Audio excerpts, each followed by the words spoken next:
Hello friends, welcome to my channel. இன்னைக்கு நான் உங்களுக்கு பன்னீர் பஃப் எப்படி செய்யறதுன்னு தான் காமிக்க போறேன். எப்பவுமே வெஜிடபிள் பஃப்பும் எக் பஃப்பும் சாப்பிட்டு உங்களுக்கு போர் அடிச்சிச்சு அப்படின்னா இந்த வித்தியாசமான பன்னீர் பஃப்பை நீங்க கண்டிப்பா ட்ரை பண்ணி பாருங்க, ரொம்ப நல்லா இருக்கும்.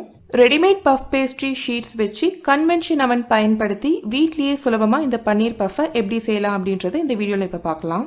பன்னீர் பஃப் செய்யறதுக்கு முதல்ல ஒரு ஸ்டஃபிங் தயார் பண்ணிக்கலாம். அதுக்கு முதல்ல ஸ்டவ் ஆன் பண்ணி ஒரு பேன் சூடு பண்ணிக்கோங்க.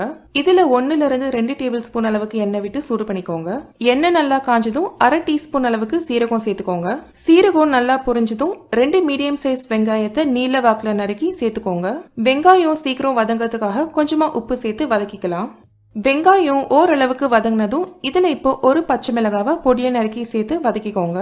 பச்சை மிளகாய் வெங்காயம் இது ரெண்டும் நல்லா வதங்கினதும் இதுல இப்போ 1 டேபிள் ஸ்பூன் அளவுக்கு இஞ்சி பூண்டு விழுத சேர்த்து இஞ்சி பூண்டு விழுதோட பச்சை வாசனை போற வரைக்கும் வதக்கிக்கோங்க.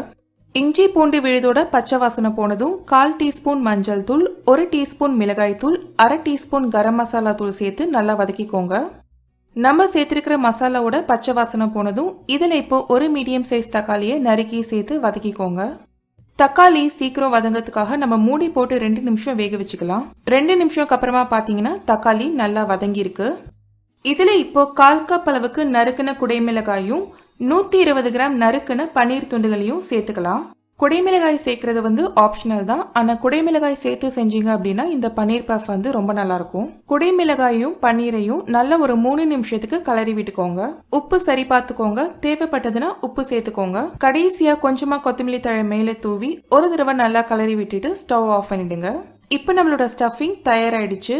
அடுத்து இந்த மாதிரி பஃப் பேஸ்ட்ரி ஷீட்ஸ் வாங்கிக்கோங்க. சூப்பர் மார்க்கெட்ல ஃப்ரோசன் செக்ஷன்ல உங்களுக்கு கிடைக்கும். நான் வாங்கின பஃப் பேஸ்ட்ரி பாக்ஸ்ல இந்த மாதிரி சதுர வடிவில் 2 பிளாக்ஸ் கொடுத்திருந்தாங்க. இந்த மாதிரி பஃப் பேஸ்ட்ரி பிளாக்ஸை மீடியம் திக்னஸ்க்கு ரொம்ப அழுத்தம் கொடுக்காம தேய்ச்சிக்கோங்க.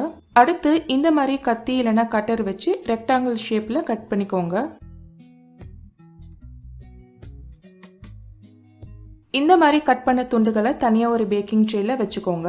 இந்த மாதிரி கட் பண்ண துண்டுகள் மேல நம்ம ஏற்கனவே செஞ்சு வச்சிருக்கிற ஸ்டஃபிங்க 1 டேபிள் ஸ்பூன் அளவுக்கு எடுத்து ஒரு துண்டுகள் மேல வச்சுக்கோங்க. துண்டுகளோட ஓரங்கள்ல கொஞ்சமா தண்ணி தடவி ரெக்டாங்கிள் இல்லைன்னா ட்ரையாங்கிள் ஷேப்ல க்ளோஸ் பண்ணி நல்லா சீல் பண்ணிடுங்க.